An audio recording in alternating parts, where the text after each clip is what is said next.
Welcome to Easton News. I'm Abbie Kitchenham. And I'm Jack Ryan, and today is Friday, February 3rd, 2023.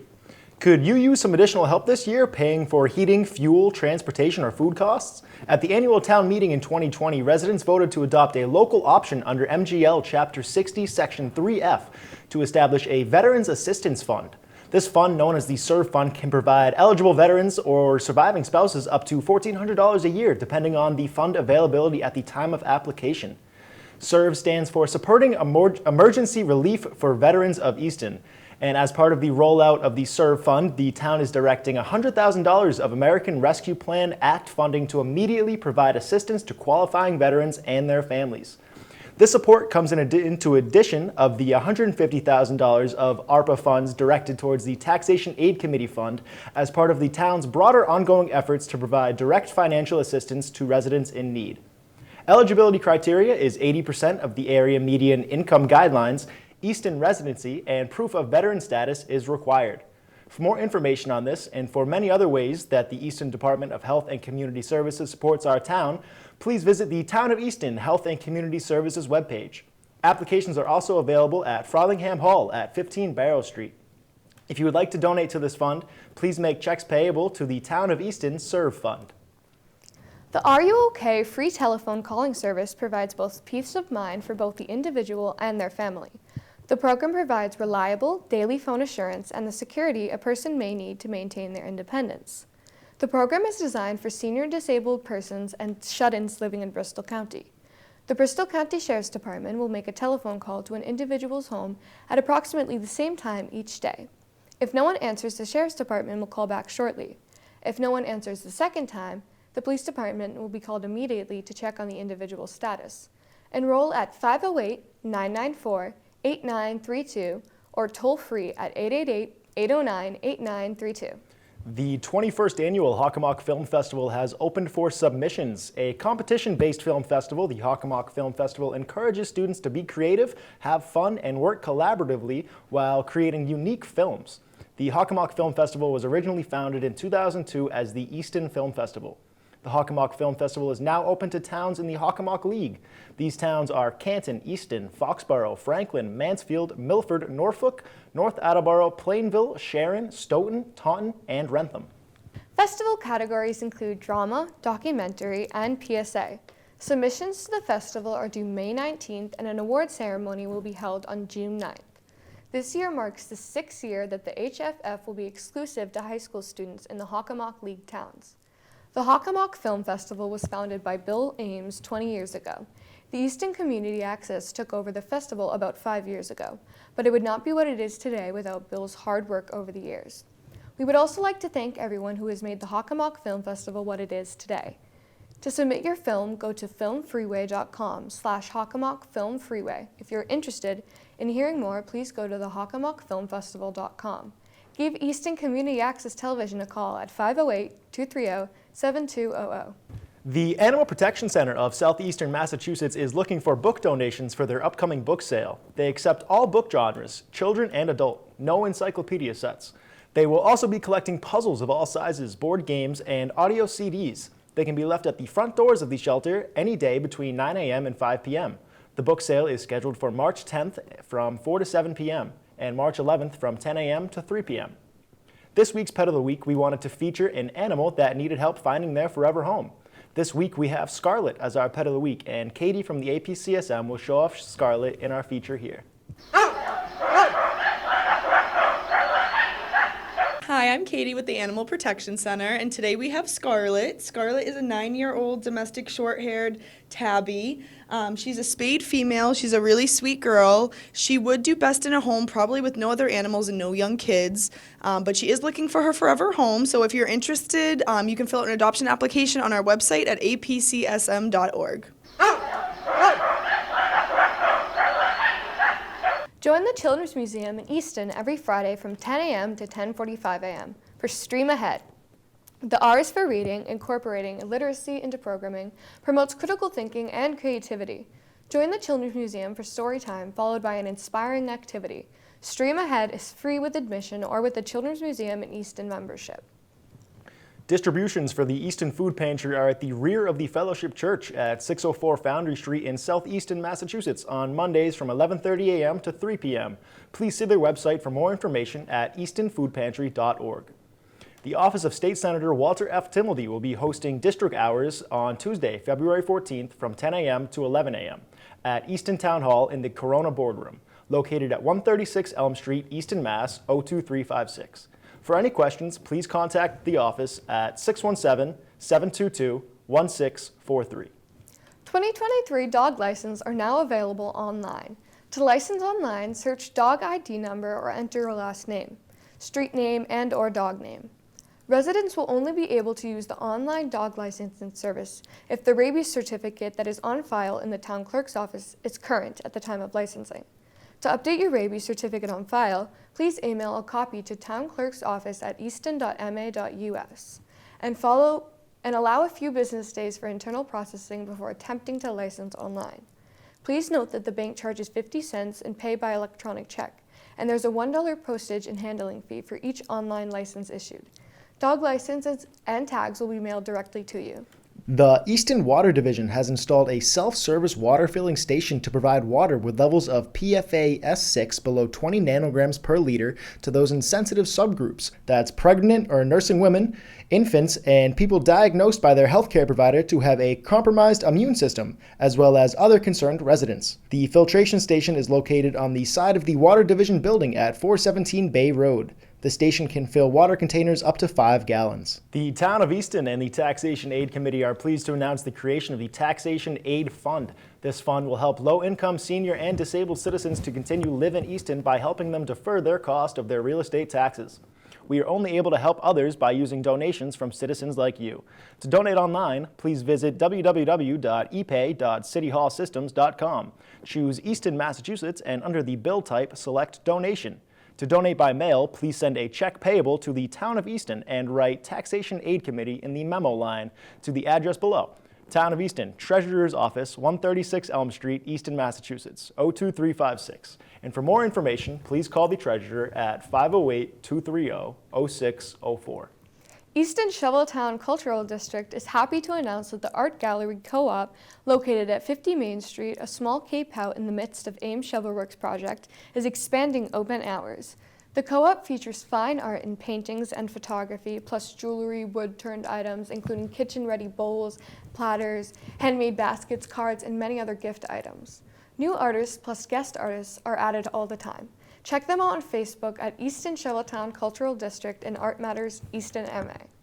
The Meals on Wheels nutrition program is designed to enrich the quality of life for older adults by providing a nutritionally sound and satisfying meal. They are currently in need of more meal delivery volunteers. Volunteers are reimbursed for their mileage. Come make the difference in a life of a senior citizen.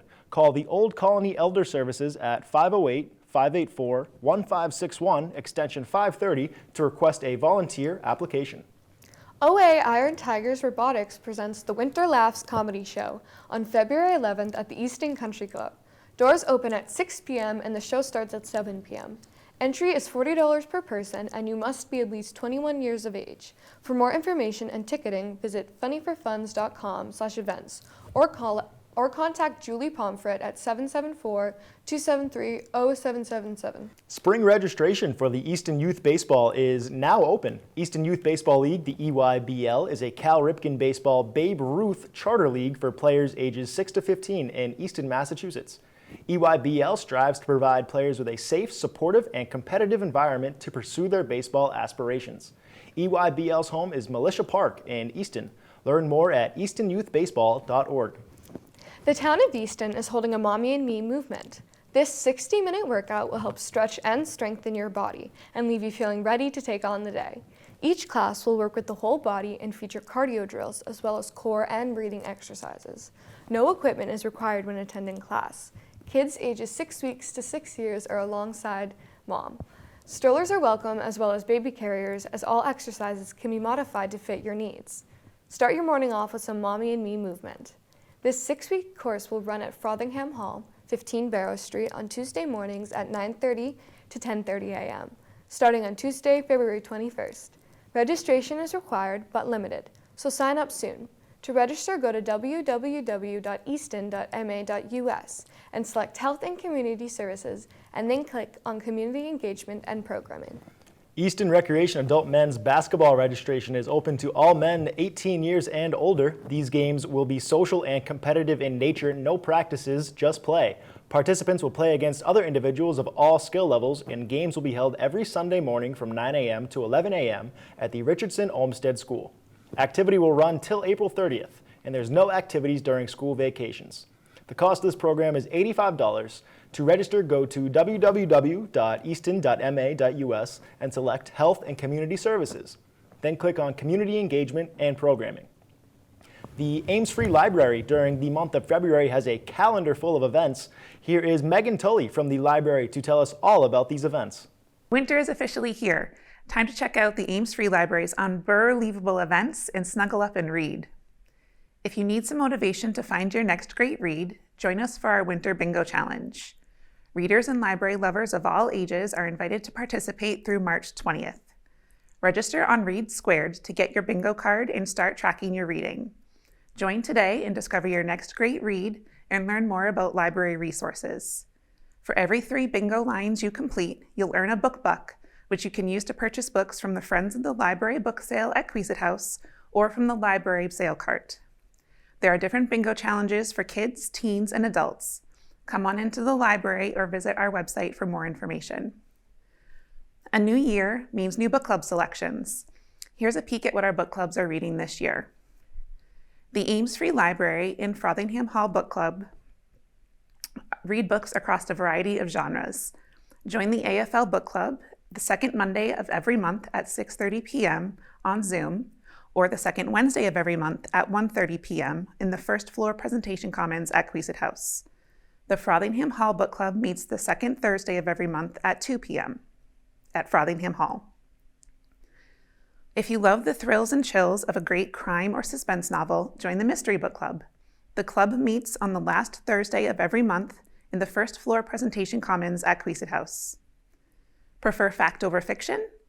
Check out our Nonfiction Book Club, which meets on the second Thursday of every month at 6 p.m.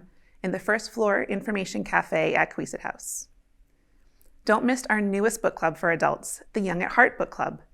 Revisit old classics, find new favorites, and rediscover the comfort, hope, and joy of your happiest childhood days spent reading. Meetings are on the fourth Wednesday of every month at 6:30 p.m.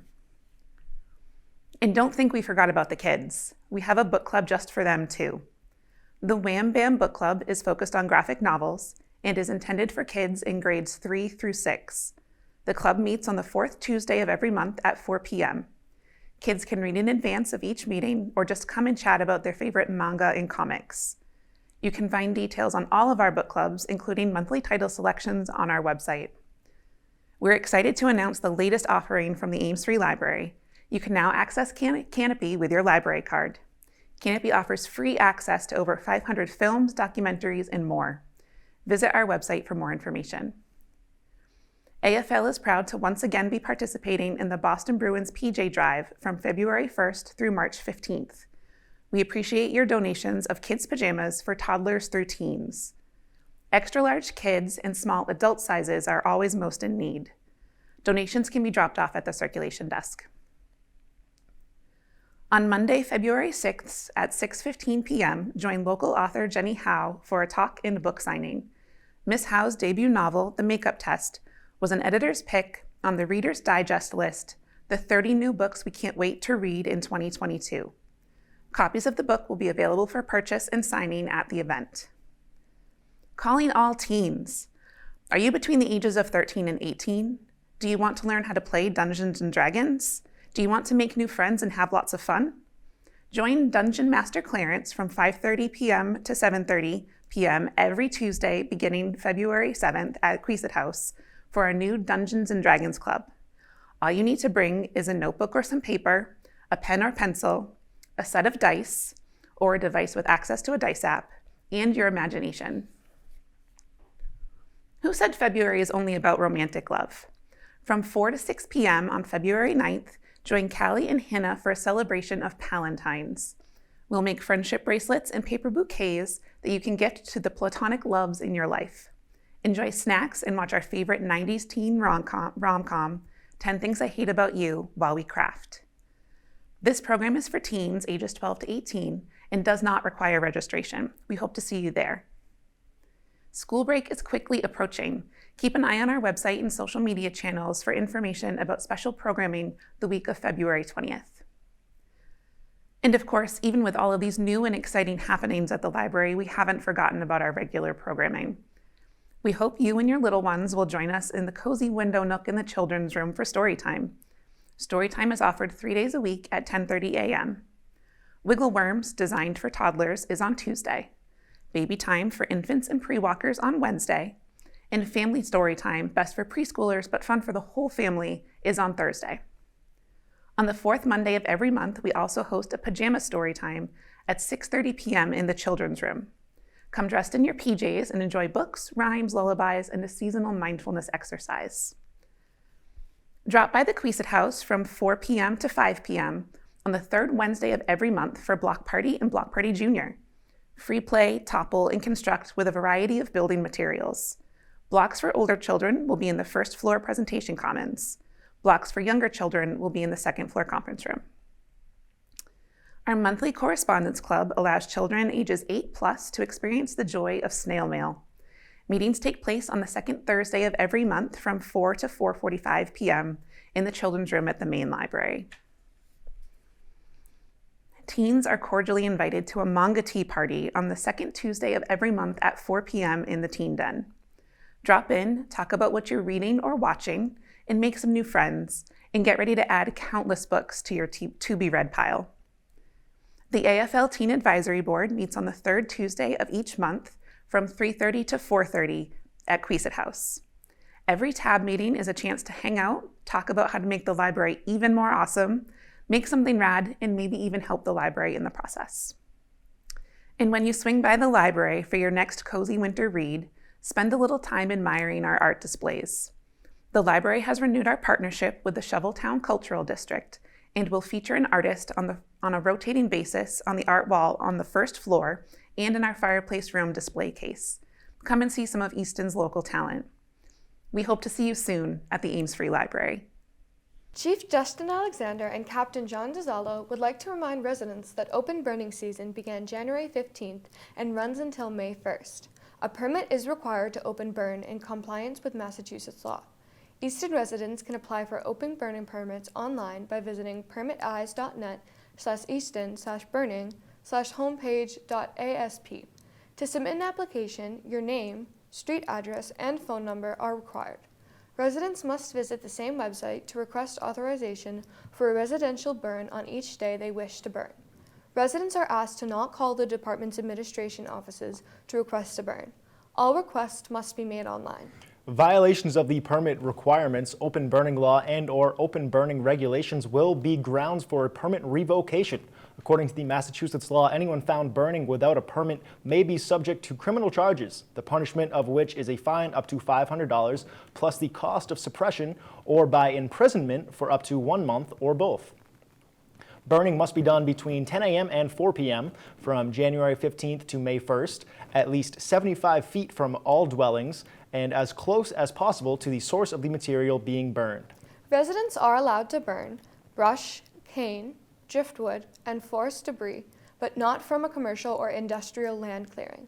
Agricultural materials, including fruit tree and brush prunings, raspberry stalks, and infected beehives for disease-controlled trees and brush from agricultural land clearing, fungus-infected elm wood, if not other acceptable means of disposal is available. Residents may not burn leaves, brush, trees, cane, or driftwood from commercial or industrial land clearings, grass, hay, leaves, stumps, or tires, construction materials, or demolition debris, household trash.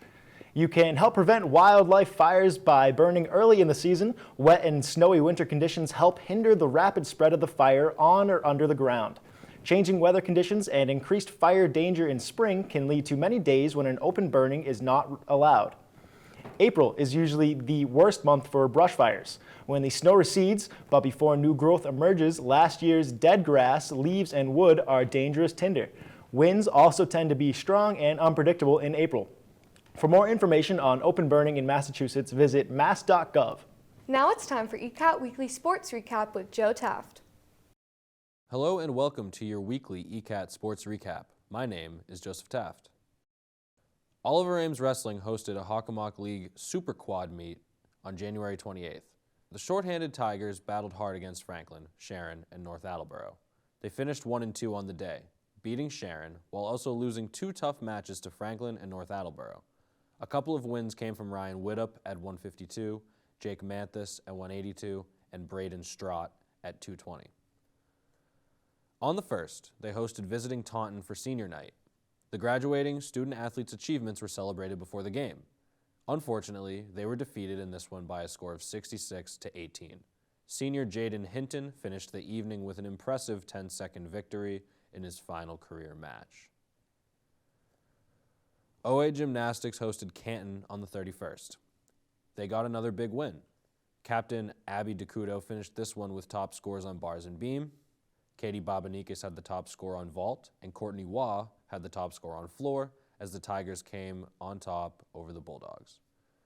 OA boys hockey took on the Stoughton/Brockton team. They came in hot after that tough overtime tie against KP last week. They dominated, winning 10-4. 2 goals each, scored by Sean Tian, Jack Corey, and Andrew Livingstone, led OA to the win in 2023's Battle for Asiaf Arena. On January 27th, Oliver Ames boys basketball traveled to Foxborough. This was a tight one, but Foxborough held the lead throughout the game and were able to take it. OA's Nick Asiaf hit 2 of his 6 threes in the third quarter, finishing with a career-high 22 points in the game. Sophomore Zach Ivanovsky also had 5 points in the quarter to help the Tigers claw back into it and cut the deficit to 41-37 going into the fourth. Chris Elias was able to get a few buckets in the fourth, but OA could not come back in this one, losing 56-51. On the 31st, they traveled to Milford. Milford had a huge second half, which turned a tight 6-point halftime lead into a runaway win, 60-37, over the shorthanded OA, who was still without its 2 leading scorers in Cole Craffey and Soren Lalonga. The boys will play in Stoughton Friday night. OA girls basketball hosted Foxborough on the 27th. The Warriors came into the game undefeated in league play. Foxborough stayed perfect and moved a game closer to a Davenport title with a convincing win over the defending champs. Freshman Avery Gamble led OA with 15, 10 coming in the second half. Fellow rookies Maeve Horseman and Cameron Durba each scored 5 for the Tigers. But it was a tough matchup, with the rebuilding Tigers unable to keep up with the red-hot Warriors, losing 72-32. The girls stayed home on the 31st and hosted their senior night against Milford. OA scored 17 points in the second quarter to go ahead by 17 at halftime, and the Tigers kept it rolling after the break, outscoring Milford 36-13 to earn the big 66-26 win. The Tigers were defensively strong throughout, not allowing more than 8 points in any quarter. Sisters Cadence and Cameron Durba combined to knock down 7 3-pointers. Cadence led OA with 13 points, and Cameron finished with 11, all in the second quarter. Sarah Hilliard added 12, 10 of them in the first half, and Maeve Horseman hit a pair of threes and scored 8 points in the fourth. Not to mention, Maddie Homer scored 6 points for OA and also pulled down 10 rebounds from her guard position, including 9 on the offensive end. Thank you so much for tuning in. My name is Joseph Taft. Take it easy, y'all. Thank you for watching. I'm Abbie Kitchenham. And what do jelly and peanut butter do around the campfire? And I'm Jack Ryan, and they tell toast stories. This has been Easton News.